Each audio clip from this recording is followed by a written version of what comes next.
আমার বিশ্বাস এবারের ওয়ার্ল্ড কাপটা আমাদের জন্য আসলে একটু টাফ, তারপরে নাথিং ইম্পসিবল।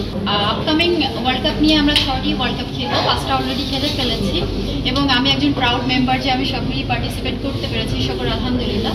2014 ওয়ার্ল্ড কাপে শুধুমাত্র শ্রীলঙ্কার সাথে ঘরের মাটিতে আমরা একটি ম্যাচ জিতেছি, সৌভাগ্য হয়েছিল। আয়ারল্যান্ডও ছিল, হ্যাঁ, দুটি ম্যাচ জিতেছি। সো আমার বিশ্বাস এবারের ওয়ার্ল্ড কাপটা আমাদের জন্য আসলে একটু টাফ। আপনারা জেনে থাকবেন যে কোনো এশিয়ান কান্ট্রি নেই, সেদিক থেকে এটা একটু ডেফিনেটলি টাফ, তারপরে নাথিং ইম্পসিবল।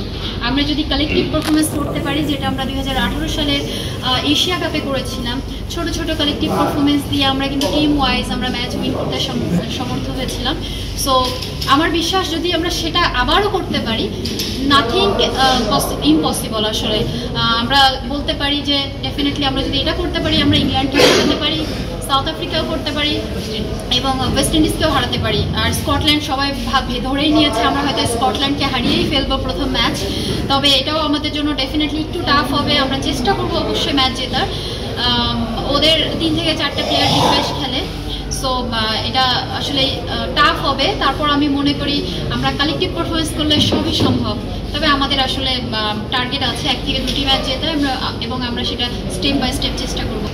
এটা আসলে আমার কাছে চ্যালেঞ্জ মনে হয় না। আমার কাছে মনে হয় যে যখন যেখানে যেটুকু প্রয়োজন আমার সামর্থ্যের মধ্যে, যতটুকু আমি জানি, সেটা যদি আমার পার্টিকুলার কোনো টিমের মেয়ের প্রয়োজন হয়, কোনো প্লেয়ারের প্রয়োজন হয় বা দলের প্রয়োজন হয়, ইনফিল্ড আউটফিল্ড, সেখানে আমি নিজের থেকে বলার চেষ্টা করি, গাইড দেওয়ার চেষ্টা করি।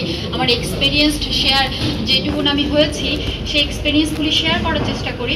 সো এটা আসলে আমার জন্য চ্যালেঞ্জিং না, আমি খুব এনজয় করি এগুলি।